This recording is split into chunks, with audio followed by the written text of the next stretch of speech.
cette concertation élargie avec aux acteurs du processus électoral, est-ce que la présence du mouvement pour la renaissance du Cameroun à ces assises augure-t-elle des lendemains meilleurs pour les échéances de 2025?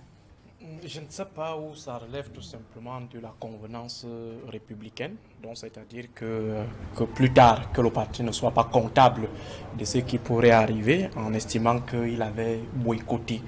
Donc je pense beaucoup plus à la convenance. Mec a dit tout à l'heure qu'ils ont organisé, qu'il a participé à un séminaire au Hilton. Je présume qu'il y a eu beaucoup de perdièmes. Et toute cette prise en charge. Pas de perdième, même pas un franc. Même pas un franc. Ok, donc. Non, même pas un franc, même pas de transport. C'est bien. Donc vous avez bossé de façon sacerdotale. C'est bon. Bon, maintenant, entre-temps, il y a eu des réunions similaires. Il y a eu des séminaires similaires qui ont pris assez d'argent. Or, on n'a qu'à appeler l'aîné docteur Hilaire Kamga. On lui donne pratiquement 2 jours. Et je vous assure, en 2 jours, le docteur Hilaire Kamga va vous produire un code électoral sans tâche. Donc, on n'a pas besoin d'avoir à organiser des séminaires pour finalement avoir un code électoral sans tâche. Moi, je vais être réaliste et je resterai réaliste dans ma posture. Il faut lire les enjeux de la révision du code électoral, les logiques d'action, les raisons des différents acteurs. La question fondamentale, est-ce que l'ogre dominant, l'ogre de 82, est prêt à accepter que notre parti arrive au pouvoir?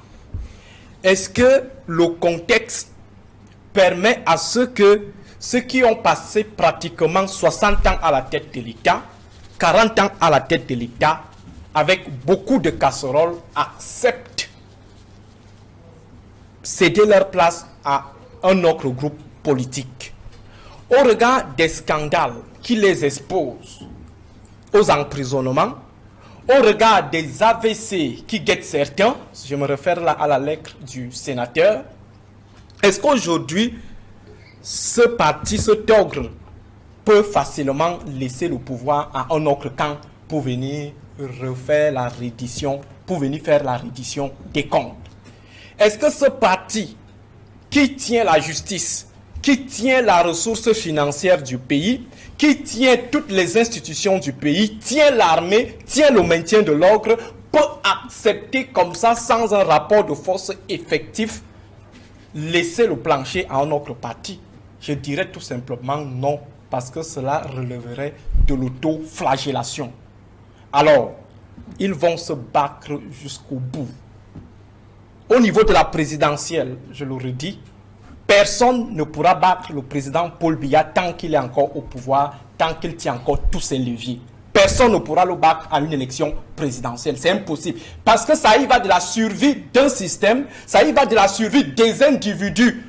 C'est-à-dire que vous leur demandez de vous offrir les armes qui vont les tuer plus tard. Ça veut dire s'il y a un nouvel ordre aujourd'hui à Itoudi, forcément, beaucoup de ministres iront en prison, beaucoup vont fuir par Campo, beaucoup vont fuir par Bakassi, par Idenao, beaucoup vont fuir le pays, parce qu'il y aura reddition des comptes. Alors par conséquent, ces gens qui tiennent les leviers pour pouvoir domestiquer, brimer ceux qui veulent le pouvoir, ne peuvent pas lâcher cela sous le fallacieux prétexte que nous sommes en démocratie.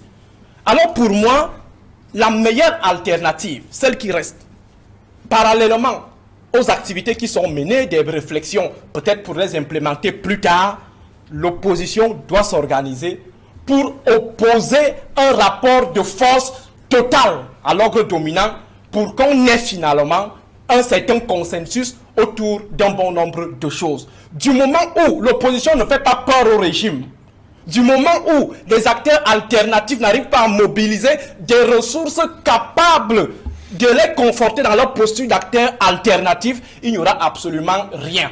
Maître Belika vous a dit, nous sommes en politique. Et en politique, dans le cas camerounais, qui n'a rien à voir avec le cas républicain, en politique, tous les coups sont permis chez nous. Et l'ordre dominant ne pourra pas lésiner sur les institutions qu'il tient, sur les ressources qu'il tient pour permettre à un autre parti, à un autre ordre d'arriver au pouvoir et de venir lui régler les comptes. Je dis ça y va de leur survie. Si Paul Biya, si l'ordre dominant tombe aujourd'hui, je vous assure, beaucoup iront en prison, beaucoup vont fuir nuitamment le pays parce qu'ils sauront qu'il y aura reddition des comptes. Ça veut dire ceux qui ont eu à construire des immeubles de manière illicite viendront se justifier devant la nouvelle justice pour dire aux gens où est-ce qu'ils ont pris autant d'argent pour construire autant d'immeubles. Donc c'est pourquoi je dis, au-delà des lectures idéalistes, ça veut dire ce qui devrait être. Il faut tenir compte du discours réaliste. Ce qui est, c'est que le système actuel ne peut pas de bon cœur quitter le pouvoir ou donner les armes qui puissent permettre à quelqu'un d'arriver au pouvoir parce que ça y va de sa survie. Nous allons